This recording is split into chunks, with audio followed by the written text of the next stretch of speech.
Bonsoir et bienvenue dans Une minute, un livre. Je vous parle ce soir de cet ouvrage, Les logiques du corps, une autre manière de penser le temps, de Georges Vigarello, directeur d'études à l'École des hautes études en sciences sociales, un ouvrage aux éditions du Seuil 2026 que je remercie pour l'envoi.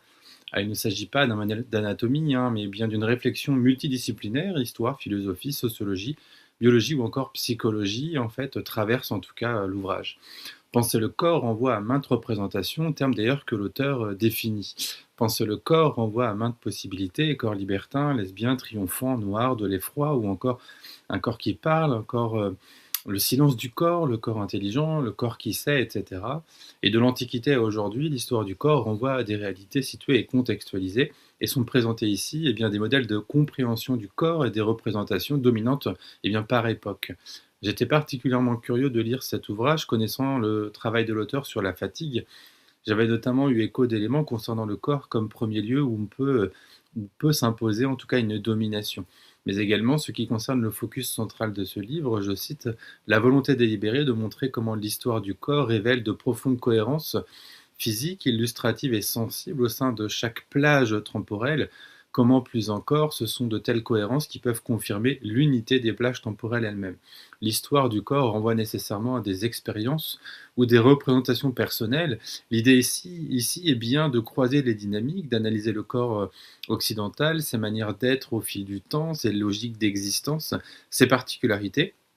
Et l'auteur montre aussi comment certaines représentations ont pu hiérarchiser et dévaloriser certains corps. C'est aussi l'histoire des corps, du corps, non plus comme territoire d'investigation émietté, mais comme territoire fait de convergence et d'unité.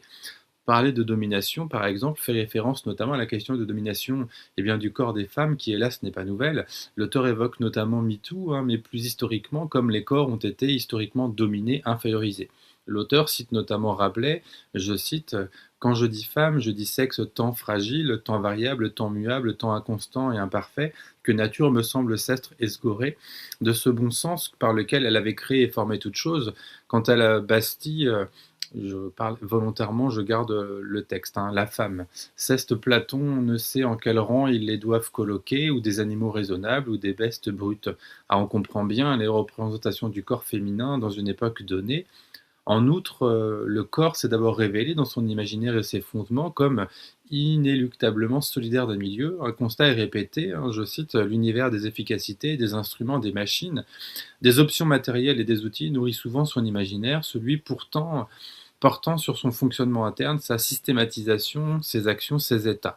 Alors la succession de ruptures est donc analysée ici au regard des vieilles querelles, opposant, on le sait, à mes corps, physique et esprit, animation et matérialité, réel et imaginaire, trois petits points, au prisme de différents modèles analysés dans l'ouvrage, le modèle humoral, le modèle informationnel, ou encore le modèle fibreux.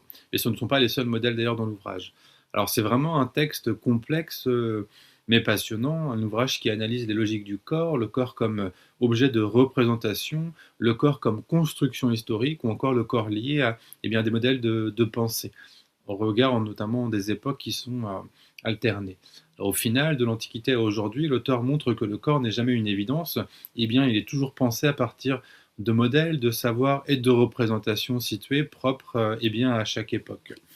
Un ouvrage à découvrir, c'est encore une fois passionnant, c'est extrêmement riche. Il faut prendre un peu de temps quand même pour la lecture, c'est assez complexe, mais en tout cas moi une belle découverte et en tout cas je vais avoir des éléments complémentaires dès que je vais évoquer les questions de corps, les questions matérielles, etc. Voilà, ça me permet d'avoir en tout cas un regard peut-être plus historique.